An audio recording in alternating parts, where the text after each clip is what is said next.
Hello madlang person for today's vlog at dahil birthday ko nga for today's video at ito nga pala si Victor ay may pa-surpresa sa akin o tuwan-tuwa kinikilig ang maring nyo ba? Hindi naman ako nag-expect madlang person na may pa-surpresa pala ang Victor kaya ayan may pa-surpresa din siya sa akin na manok at itong manok na to ay nagtai-tai pa siya dito oy. Dahil pamahiin nga namin yung mga ganitong manok-manok madlang person tuwing my birthday at nakapagluto na rin pala ako ng pagkain para sa almusal namin dahil maya ang madlang person ay aalis lang kami. Bali mamasya lang pala kami sa aking kaarawan madlang person at kaming apat lang pala dahil walang mga pepay ang mga person. Pasyal-pasyal lang ba? At naayusan ko na rin pala yung mga bata madlang person at syempre hindi rin ako magpapahuli oy kaya aking mga araw no, aking mga kaarawan syempre araw ko to kaya medyo mag-make up lang tayo na sa kaunti lang yan oy ganyan lang ang pormahan ni Maringyo. Kahit papaano madlang person mag-ayos-ayos din tayo ng kaunti kahit tayong mga nanay na syempre magpapakabog din tayo minsan-minsan. Oy, no. Nag-shortcut lang pala kami ng daan madlang person. Dito kami dumaan sa Riverside sa Manmontalban. Tapos ito nga, medyo maulan-ulan na nga doon sa unahan. Tuwing birthday ko talaga madlang person, umuulan talaga ba? Pagdating naman namin dito sa San Mateo madlang person,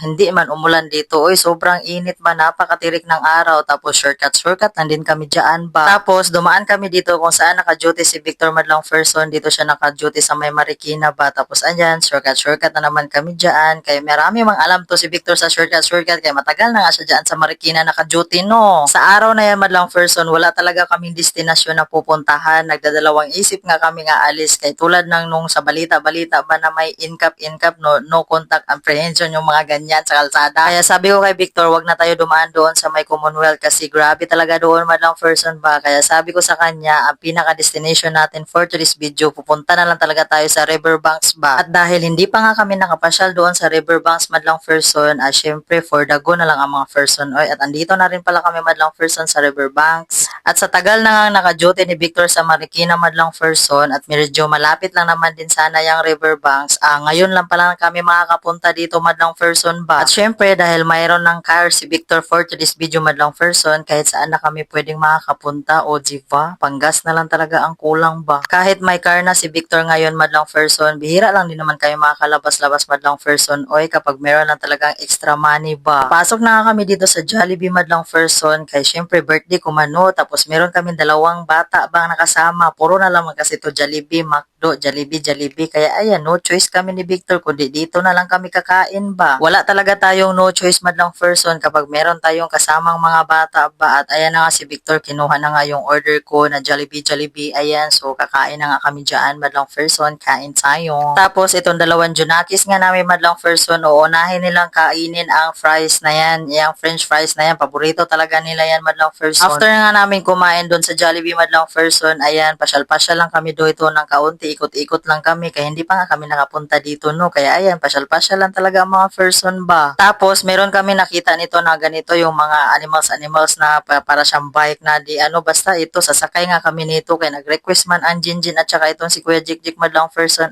no choice na naman kami ni Victor ba. At ito na nga, sumakay na nga kami dito sa may ano madlang person, electric ata itong madlang person. Ay, pero first time ko naman din kasing makaano nito, sakay-sakay. At ayan, tuwang-tuwa nga ang mga bata madlang person. Pati kami, tuwang-tuwa na rin. Tapos si Victor dyan madlang person, nagyayaw-yaw. Kaya ang kanila daw, mabagal daw tumakbo. Tas sa amin, mabilis.